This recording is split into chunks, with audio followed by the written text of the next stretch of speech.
I didn't choose Kung Fu. I was taught it from the age of 4. There was no choice that came into it. What I aspired to was to make my grandfather proud of me.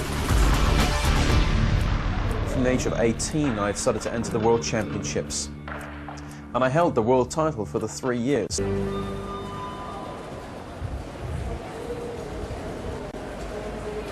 I'm going to Cyprus today. I'm flying to Paphos, and I'm not looking forward to it at all. Oh, sorry. Because this is the first time I've been back since being in prison 15 years ago. It was very hard. You know, terrorists, murderers, rapists, pedophiles, thieves, drug smugglers, all in the same place. But, you know, at the end of the day, you made friends with people, you know, whether you trusted them or not. But the best friend I made was with Jesus Christ. Because even in that prison there, I was able to speak to Jesus, and he changed my life right in this place here.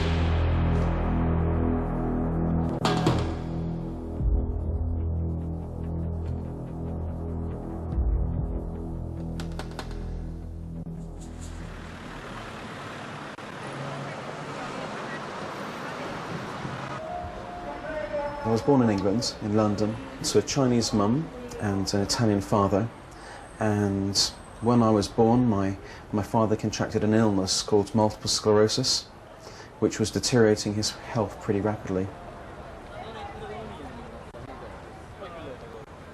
My father's illness had a dramatic impact on the family, because my mum really had to look after him full time, and to have me jumping around the house was, you know, perhaps something very inconvenient for them. So really, from a young age, that's why my parents sent me off to my grandparents in China to be raised.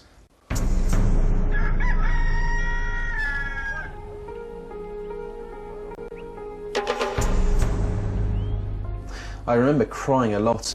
Everything was so different. The smells, the way people looked and spoke, it was all different. I sort of realised I was in a very different place from where my mum and dad were living, because everything was so different. And, you know, I really didn't understand much about where I was or anything, really. I knew I was a long way from home. I lived with my grandparents for nearly 8 years, and my grandfather, he raised me in a very strict way. And he did some strange things in the very early stages of my childhood. He would rush into my bedroom when I was fast asleep in the early hours, and he would throw a bucket of cold, icy water over my body to wake me up. And we would go into the stone courtyard, and in the early hours in the morning, cold mornings, my grandfather would do these exercises, these movements.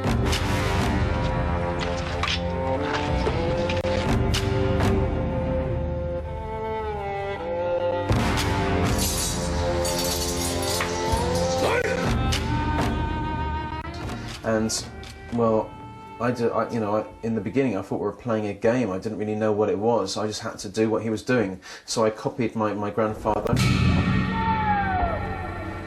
I would stand next to him, and he was teaching me these movements. And we did this for all my years in China. But in the very beginning I didn't understand at all what it was.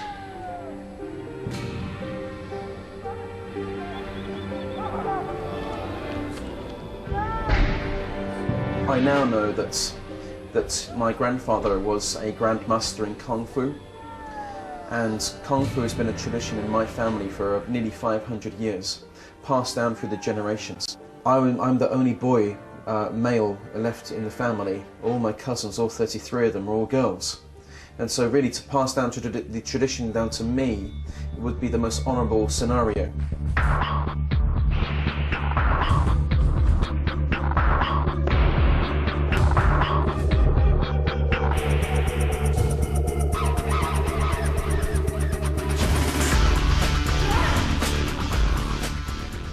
Well, Kung Fu was first developed by an Indian monk called Bodhidharma. The Chinese refer to him as Taimo. And he travelled from India to China to spread the Buddhist teachings. And when he went to China, he went to northern China by the Hanqi Mountains. And he basically went to the Shaolin Temple. And he found that one of the things that the monks would do to gain control of their mind and their body was to meditate. Sometimes they would meditate on hours on end, but what he noticed that during their meditation, many would fall asleep during their meditation. So he left that temple in great frustration, went into the wilderness, and he tried to develop a technique to actually keep the monks awake during the meditation. And that's where he studied a variety of animal movements and insect movements, whether it's tigers or monkeys or snakes or praying mantis. And basically he tried to imitate those movements of those animals. He tried to understand how they would defend themselves, how they would attack, and he basically imitated those movements. And today, Kung Fu is used around the world by the military and by police as a means of hand-to-hand combat or self-defense.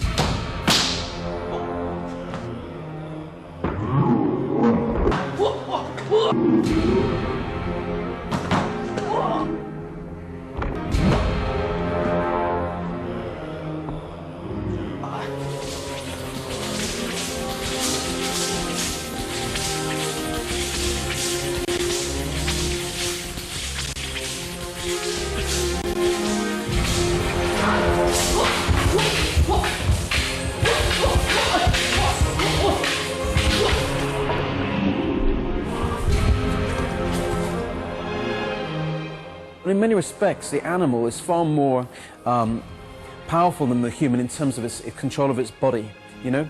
In terms of our mind power, you combine the two and they're very powerful together.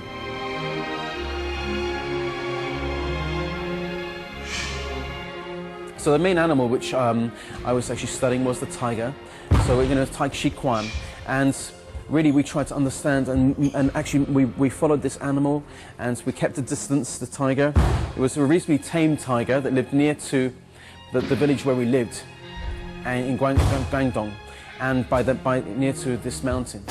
And it was a reasonably tame animal, and I tried to imitate all of its movements, the way it would attack, the way it would defend itself, and I harnessed this skill.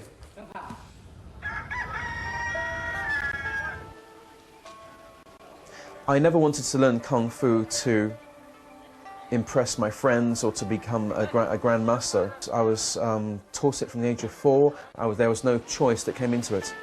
And that's the only way I could almost earn his affection and his love as a grandparent.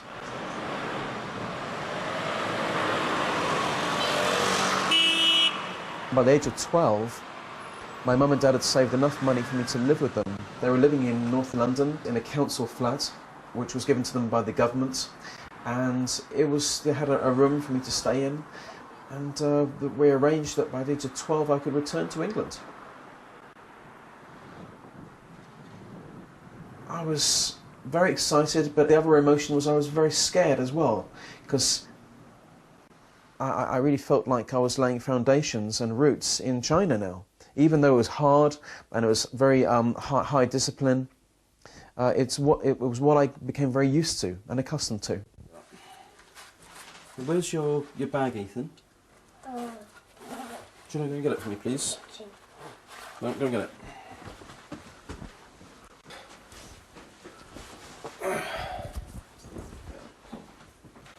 Have we got everything? You got my key, yeah? Alright then, let's go.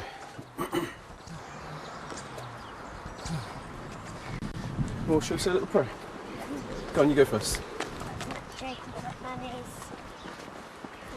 My grandfather laid a lot of instructions for when I came to the UK to continue training in martial science, in Kung Fu. And he arranged through the International Kung Fu Federation in Geneva, the IKFF, to sponsor me to continue learning martial science.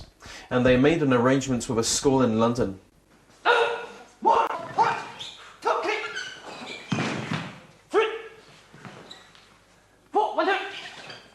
Now there was already a master teaching in that school. We call them Shifu. And I was more advanced than this master. But he was older than me, and so he became my mentor. So he basically allowed me to continue training my technique, and I was actually involved in teaching others at that young age. This organisation, they continued to sponsor me. They paid for me to travel back to Asia, to Pakistan and Thailand and China, and really we would enter all sorts of different competitions as well there.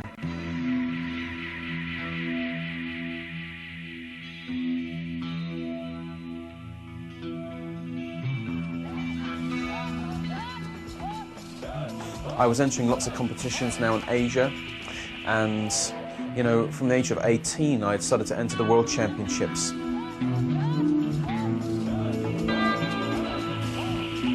And I was entering the World Championships between 1987 and 1989, and I held the world title for the 3 years.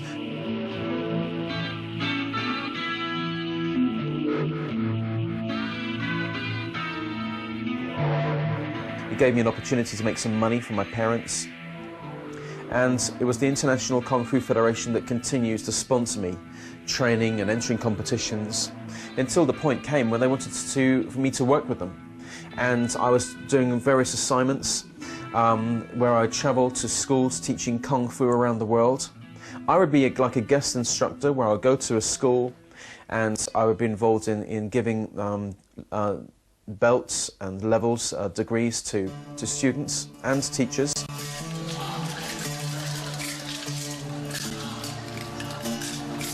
You know, I did that for a while, but then I really finally got the opportunity to transfer to the security division of our organization. We ran a series of training courses for men and women coming from mainly a military background, and we would train them how to become close protection bodyguards. These were people that left the army that wanted to go and develop a career as a bodyguard. SWAT courses, which is special weapons and tactics, anti-terrorist courses and bomb disposal, driving tactics and language courses, and there was just no end to courses. And I was one of their instructors, and I was training hand-to-hand combat.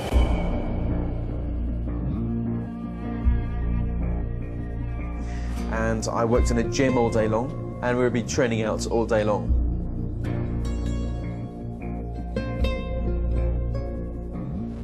It was at this point where some of my friends, they challenged me to actually become a bodyguard myself.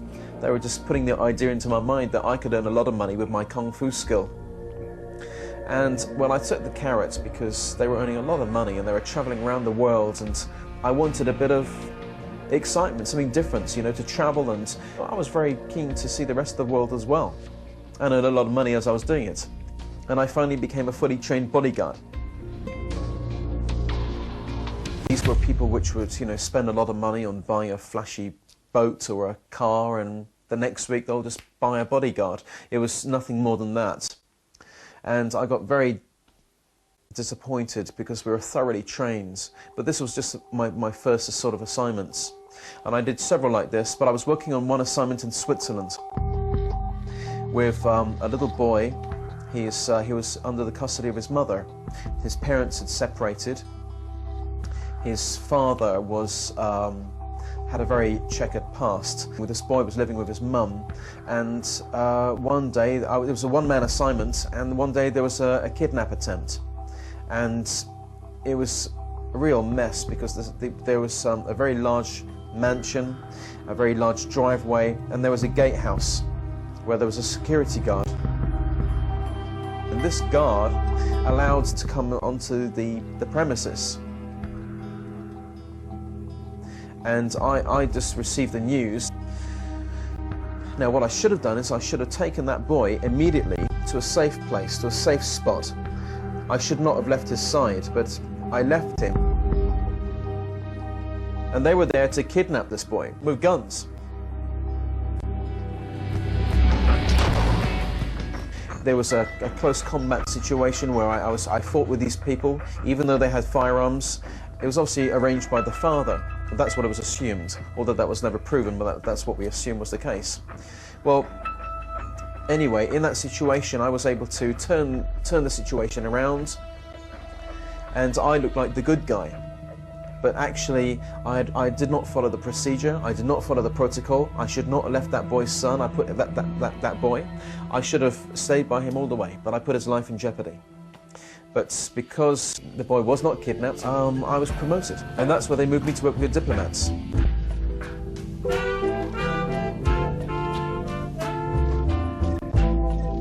The main man I was working with was a man called Amin.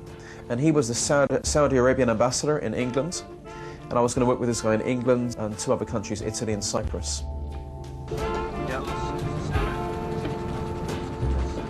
Cyprus is a lovely island to come to for so many people, for its beaches, its sun. It's a lovely place to be. Great food. But for me, my experience of Cyprus is very different. For me, it's being in this prison here, Nicosia Central Prison, a place where every month people will get very badly beaten up or cut up or gang raped or even killed. My experience has been very different.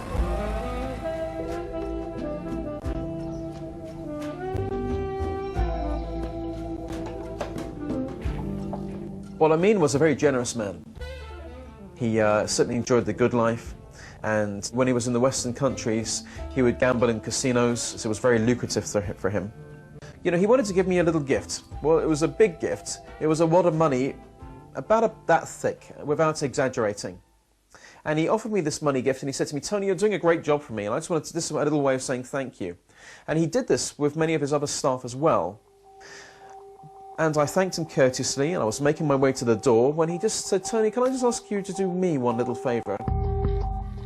And he said, "Somebody owes me money and they haven't paid me this money. It's from a gambling debt. So can I ask you to go and collect the money?" And he wanted me to drive the message home so that nobody else would take advantage again. So he wanted me to hit him, to beat him. And I wasn't wired up in this way, and I declined. I said I'd rather not, if that's okay, because I didn't want to hurt anybody like that.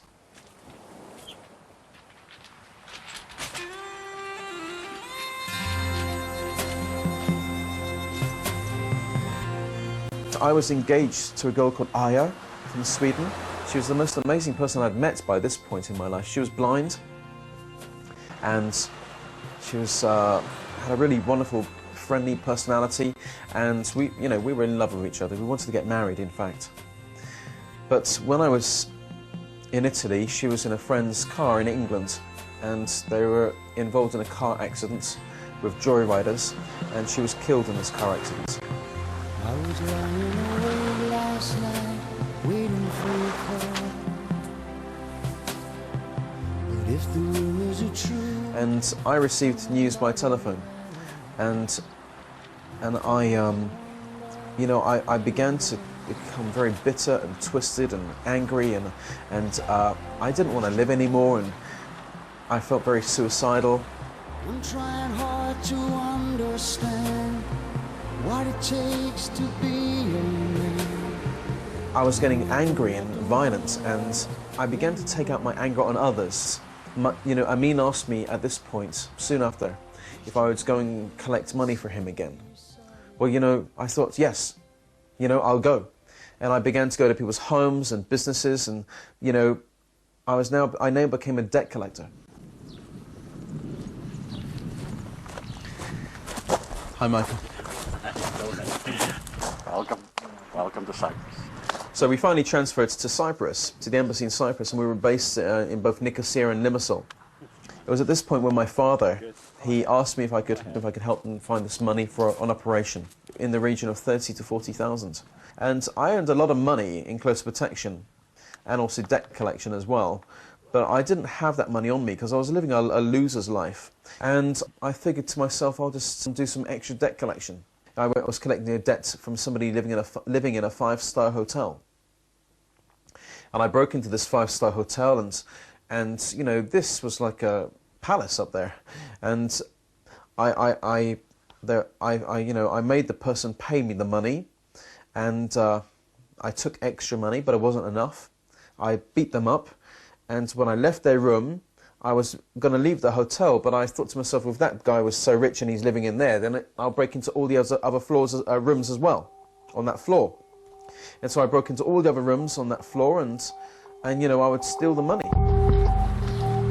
Hi.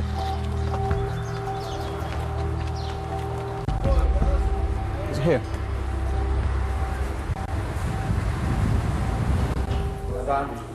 I'm standing in the Limassol Central Police Station.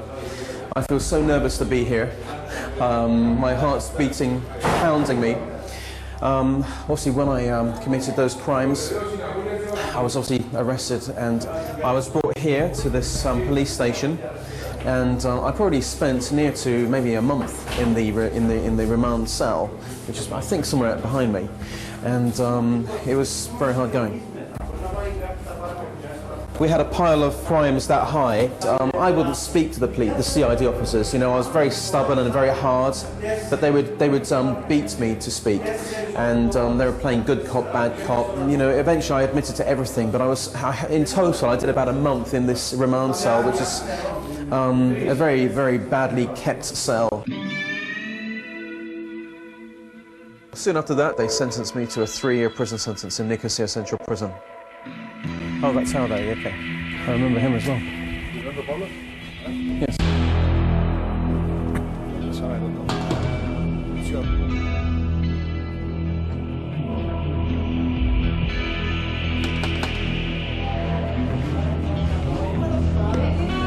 The life inside this prison was really horrific for me when I first arrived here. 15 years ago, it was a very different place to what it is today.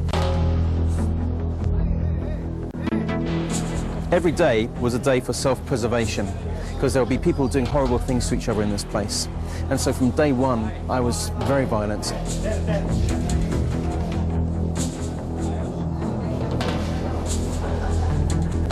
If you weren't able to defend yourself, and then some other person would take advantage of you and maybe, start to have sex, and make you a little slave, and you couldn't go to anybody to complain about that.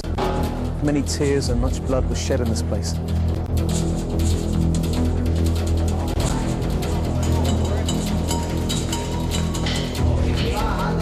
The prison officers were very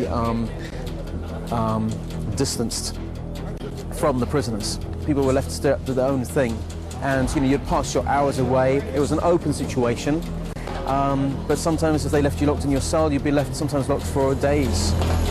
And you would pass the time by smoking away, or taking drugs, or cutting away your wrists. There are lots of self-harmers here, or cutting somebody else up. 3 of your lifelines that keep you sane in a prison is the people you might be able to phone, if you're allowed to use the telephone, the people that visit you, and the people that obviously write letters to you.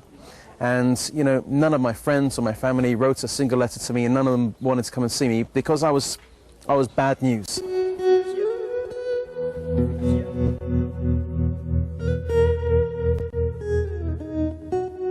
But the one thing that really spoke into my life was I got this letter from a complete stranger.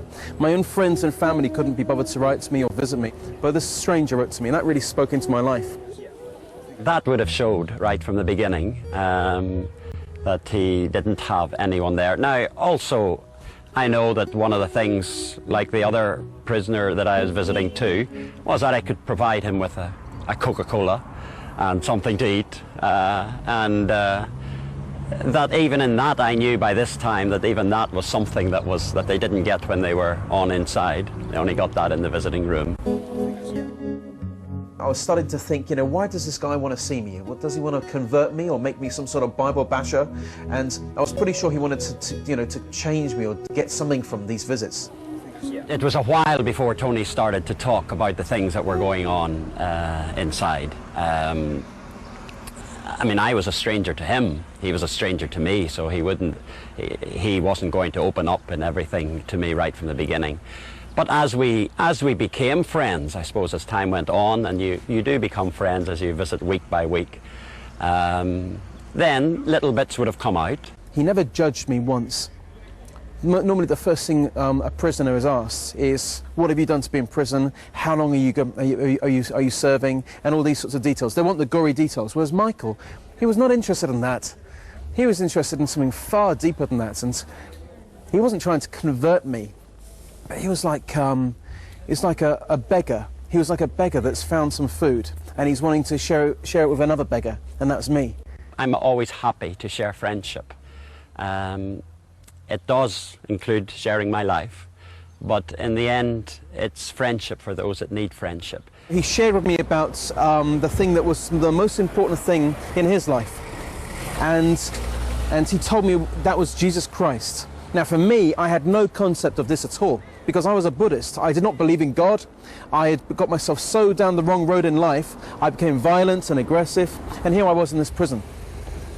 But I took on that message of hope, the fact that, that people even as lost as me can be transformed from the inside and out by knowing Jesus Christ as my Saviour.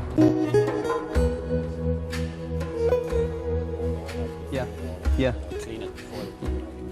Now, he did become a very close friend as time went on, but my heart was to, in befriending people, to share the freedom that I had got myself from getting to know Christ. But it was more than that. I wanted to befriend. And so they wanted to get us tickets.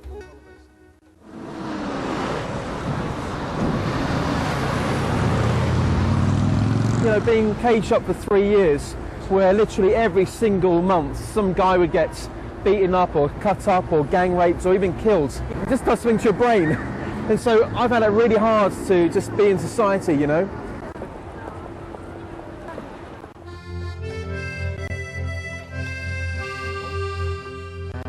another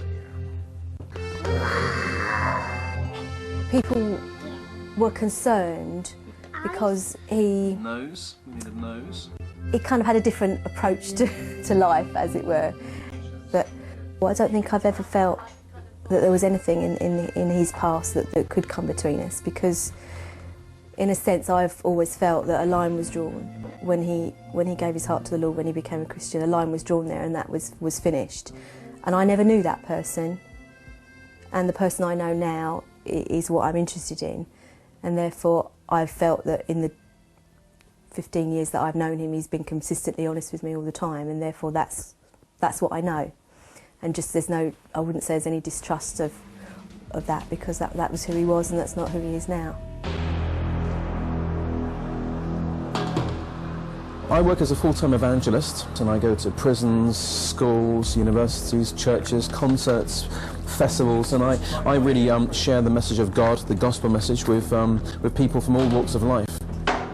I'm the author of the book Taming the Tiger, which is now published in 14 languages. Because if they slip on the floor or somebody tries to hurt them. Very controversial, but extremely interesting. Myself, I'm agnostic, but I found the experience of listening to him, I found it very rewarding.